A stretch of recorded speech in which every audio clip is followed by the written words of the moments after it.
Hello everyone, welcome to my channel PK commerce study. कैसे हैं आप लोग फ्रेंड्स? आशा करते हैं आप लोग बहुत ही अच्छे होंगे और अच्छे से अपनी पढ़ाई कर रहे होंगे। तो फ्रेंड्स, आज के इस वीडियो में आप लोगों के लिए इनकम टैक्स का एक वेरी इंपॉर्टेंट क्वेश्चन लेकर आई हूँ बीकॉम एमकॉम के स्टूडेंट्स के लिए। तो यह वीडियो आप लोगों के लिए काफ़ी इंपॉर्टेंट होने वाला है, क्योंकि फ्रेंड्स यहाँ से आप लोगों को 5 नंबर से 10 नंबर मिल सकता है इस वीडियो से। तो वीडियो के लास्ट तक बने रहिएगा और अच्छे से समझिएगा ये क्वेश्चंस के आंसर को, ताकि आप लोगों के एग्ज़ाम में आए तो आप लोग इजी वे पे इसका आंसर दे पाएंगे। तो चलिए वीडियो को मैं आगे बढ़ाती हूँ।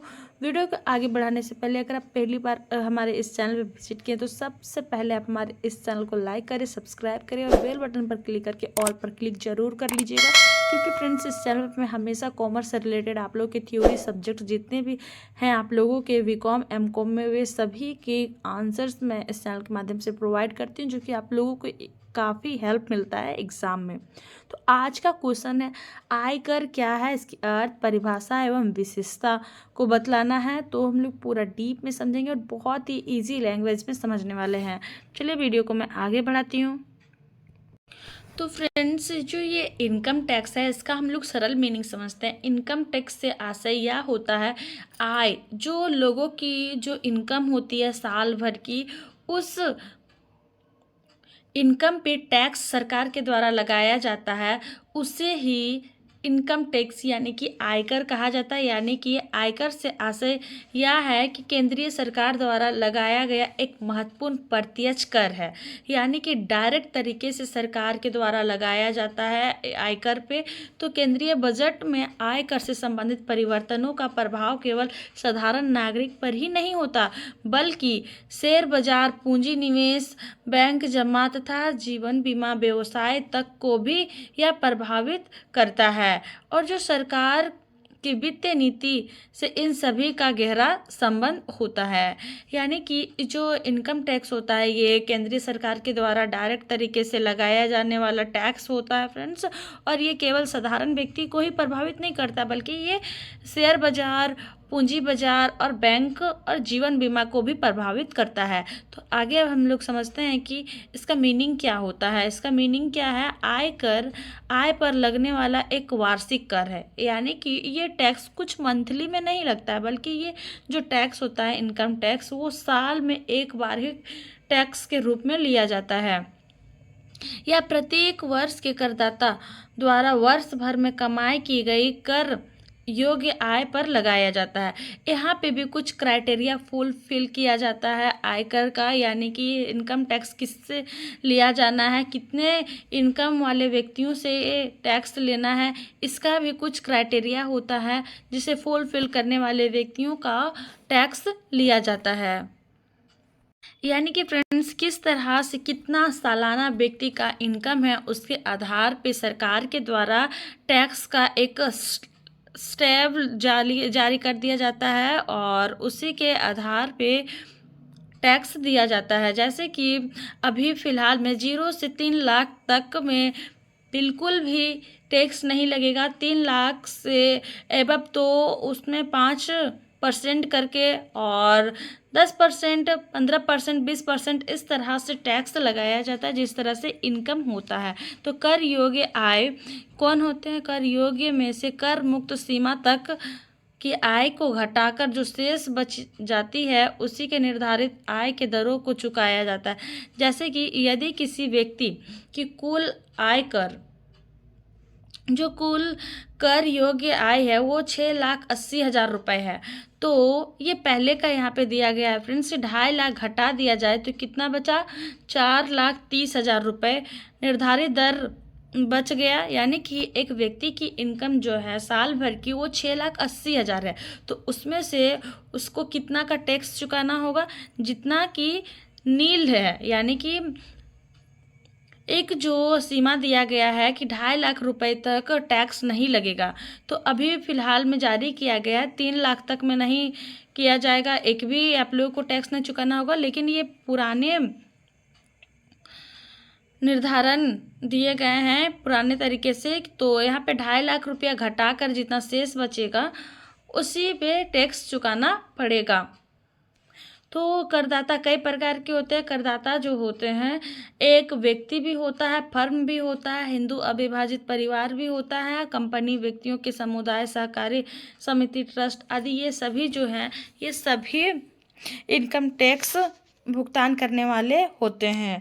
तो जो इनकम टैक्स होता है वो किस पे लगाया जाता है, आय कर किसे देना होता है, तो प्रत्येक ऐसे व्यक्ति को जिसकी गत वर्ष की इनकम जो है कर योग्य आय या कर मुक्त सीमा से अधिक हो, चालू वित्तीय वर्ष में लागू दरों की आय पर देना होता है।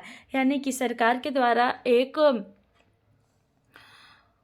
निर्धारित सीमा दी जाती है कि इतने से इतने तक को कर मुक्त होगा, यानी कि ये इतना जैसे कि 0 से लेकर 2.5 लाख रुपए तक का किसी तरह का कोई टैक्स नहीं लगेगा, और अगर उससे ज़्यादा आपका इनकम होता है तो उसके हिसाब से आपको टैक्स चुकाना होगा।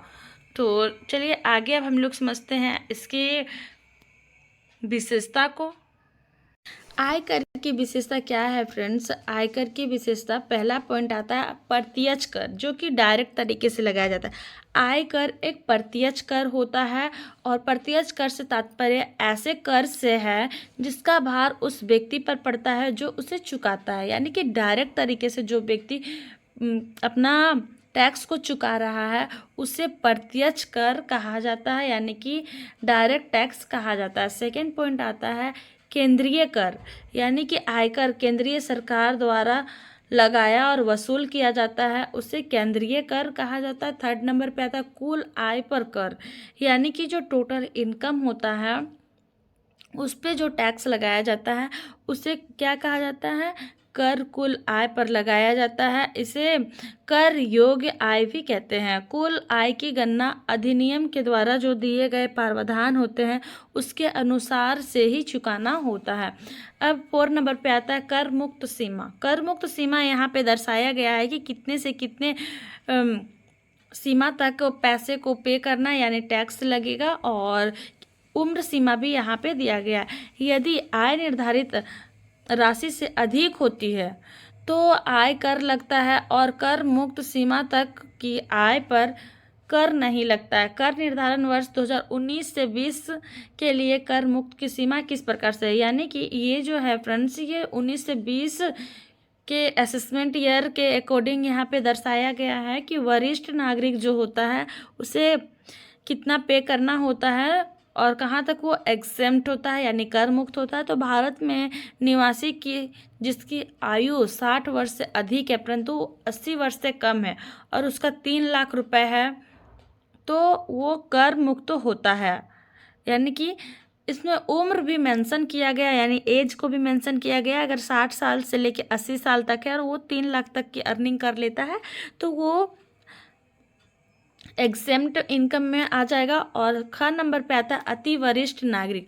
भारत में निवासी जिसकी आयु 80 वर्ष या अधिक है और 5 लाख तक का इनकम होता है तो वो कर मुक्त होता है। यानी कि 80 वर्ष हो गया है और उससे थोड़ा अधिक भी है और 5 लाख तक वो इनकम कर ले रहा है तो वो इनकम टैक्स नहीं चुकाएगा। ग नंबर पे आता है अन्य व्यक्ति, यानी इंडिविजुअल्स या हिंदू अविभाजित परिवार के जो व्यक्ति होता है या व्यक्तियों का संघ या व्यक्तियों का जो समूह होता है 2.5 लाख रुपए तक। 5वां नंबर पॉइंट में आता है प्रगतिशील कार्य की दरें। एक व्यक्ति, हिंदू अविभाजित परिवार या व्यक्तियों का संघ या समूह के संपूर्ण आय पर एक दर से कर नहीं देना होता है। जैसे जैसे आय बढ़ती जाती है कर की दर भी बढ़ती जाती है। आय कर की दर न्यूनतम 5% से लेकर अधिकतम 30% तक का होता है और फर्म या कंपनी की आय 30% की दर से आय कर लगता है। और जो अधिभार होता है, 6ठा नंबर पॉइंट पे क्या आता है, आय कर की राशि पर अधिभार भी लगाया जाता है। जो इनकम टैक्स की राशि होती है, अमाउंट होता है, उस पर भी टैक्स लगाया जाता है। और कर निर्धारण वर्ष कितना होता है, 2019 से 20, यानी कि 1 साल का पूरा ड्यूरेशन होता है। तो उसमें से देखिए फर्स्ट नंबर पे आता है व्यक्ति, हिंदू अविभाजित परिवार, व्यक्तियों का संघ या समूह, अधिभार कब 10% यदि कुल आय 50 लाख रुपए से अधिक है परंतु 1 करोड़ रुपए से अधिक नहीं है तो 10% देना होगा। और ख नंबर पे आता है 15% किस पे लगता है, यदि कुल आय 1 करोड़ रुपए से अधिक है तो उसमें 15% लगता है। थर्ड नंबर पे आता है क्या, सेकंड नंबर पे फर्म अधिभार कितना लगता है, 12% यदि कुल आय 1 करोड़ रुपए से अधिक है।